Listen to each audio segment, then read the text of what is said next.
চট্টগ্রাম থেকে শাটডাউনের আরো খবর জানাচ্ছেন সহকর্মী সোহাগ কুমার বিশ্বাস।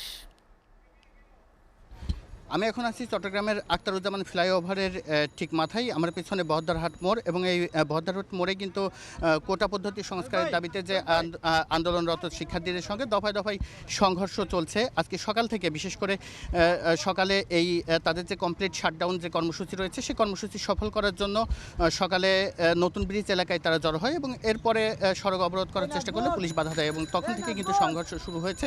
সকাল 10টা থেকে যে সংঘর্ষ শুরু হয়েছে সেটি এখন পর্যন্ত চলছে এবং দুপুরের পর বিশেষ করে এই সংঘর্ষ কিন্তু নতুন ব্রিজ থেকে শুধু নতুন ব্রিজ এলাকায় সীমাবদ্ধ নেই, পুরো এলাকা চট্টগ্রাম জুড়েই কিন্তু এই সংঘর্ষ ছড়িয়ে পড়ে এবং বিকেলে দুপুরের পর থেকে ছাত্রলীগের একটি অংশও কিন্তু এই সংঘর্ষে যোগ দেয় এবং তারপর থেকে পরিস্থিতি আরও বেশি ভয়াবহ হয়ে ওঠে। এখন বহদ্দারহাট থেকে শুরু করে 2 নম্বর গেট পর্যন্ত কিন্তু এই কর্মসূচিগুলো চলছে। আমার 4 ভাই ওই পাশে, আমার 4 ভাইরে ওই পাশে পুলিশ আবার বুলেট করছে, আমার নিজেরে পুলিশ কাঁদানো গ্যাস মারছে, আমরা এখানে রাস্তায় ধর পাইছি, সেগুলো নিউজ করেন। আমরা আজকে ছাত্ররা একা, আজকে এই দেশের সরকার, এই দেশের যারা আমাদেরকে রক্ষা করবে তারা আমাদেরকে আজকে খাওয়ার জন্য বক্ষ করেছে, তা আমরা কাদের কাছে যাব সেটা বলেন।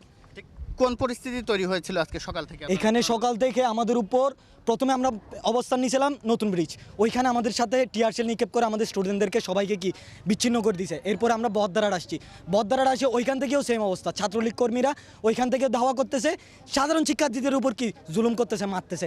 ওইখান থেকে টিয়ারশেল নিক্ষেপ করতে করতে করতে আমাদেরকে এখানে আনছে, এখান থেকে নিক্ষেপ করার পর এই গলিটি দিয়ে আমরা ঢুকছিলাম। এরপর আমাদের সাধারণ জনগণ আসে আমাদের পাশে দাঁড়াইছে। এখন আমরা বর্তমানে এই স্থানটাতে কি দাঁড়ায় আছি। এই কর্মসূচিতে কি শুধু পুলিশই আছে না পুলিশের সাথে অন্য কেউ যোগ দিয়েছে? ছাত্রলীগ কর্মীরাও আছে অবশ্যই। আপনি শুনছিলেন যে এই শিক্ষার্থী আন্দোলন যারা করছেন তারাও কিন্তু তাদের বক্তব্য তুলে ধরছেন। ঠিক এভাবে কিন্তু আজকে সারাদিনই কোটা সংস্কারের দাবিতে যেই আন্দোলন চলছে সেই আন্দোলনগুলো চলমান রয়েছে। তো এই ছিল সবশেষ খবর।